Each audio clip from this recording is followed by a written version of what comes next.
Hello and welcome to our channel. Today, we have a very interesting topic to talk about: death on the dance floor, the murder case of Stabbins James.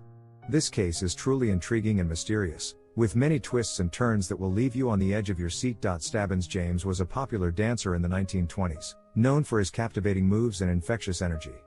But one fateful night, he was found dead on the dance floor, with multiple stab wounds to his body. The killer was never found, and the case remains unsolved to this day. In this video, we will be diving deep into the details of the case and exploring the different theories and suspects that have been put forward over the years. We will also be discussing the impact that Stabbins James had on the world of dance and the legacy that he left behind. So, be sure to stick around until the end of the video for all the juicy details. And if you enjoy our content, please don't forget to subscribe to our channel, like the video, and leave your thoughts and comments down below. Let's get started. Death on the dance floor, the murder case of Stabbins James. Have you ever heard of the infamous murder case of Stabbins James? If not, get ready to be intrigued by this bizarre and twisted story. Stabbins James was a well-known club promoter in the bustling city of New York. He was known for throwing some of the wildest parties that would go on until dawn.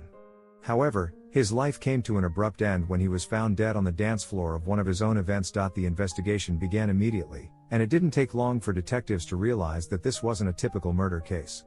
There were no signs of forced entry or struggle at the scene, which made it difficult to determine who could have committed such a heinous crime. As they dug deeper into Stabbins' personal life, they discovered that he had a complicated web of relationships with various individuals who all had motives for wanting him dead. From jealous ex-lovers to rival club promoters vying for territory in the nightlife scene, there were plenty of suspects in this case. One particularly interesting lead came from an anonymous tipster who claimed to have witnessed someone slip something into Stabbins' drink earlier in the night. This revelation led investigators down a rabbit hole as they tried to track down anyone who may have been involved with drugging him. Despite their best efforts, however, it took months before any significant breakthroughs were made in this case. It wasn't until one witness came forward with crucial evidence that things started falling into place. The witness claimed to have seen a man leaving the club around 4 a.m. on the night Stabbins died. This man matched the description given by several other witnesses who saw someone acting suspiciously around Stabbins earlier in the evening. With this information in hand, detectives were finally able to identify and arrest their prime suspect, an envious rival promoter who had been vying for Stabbins' territory in the club scene. The trial was long and arduous, but eventually, justice was served as the suspect was found guilty of murder and sentenced to life in prison. The murder case of Stabbins James remains one of the most bizarre and intriguing stories in New York's history.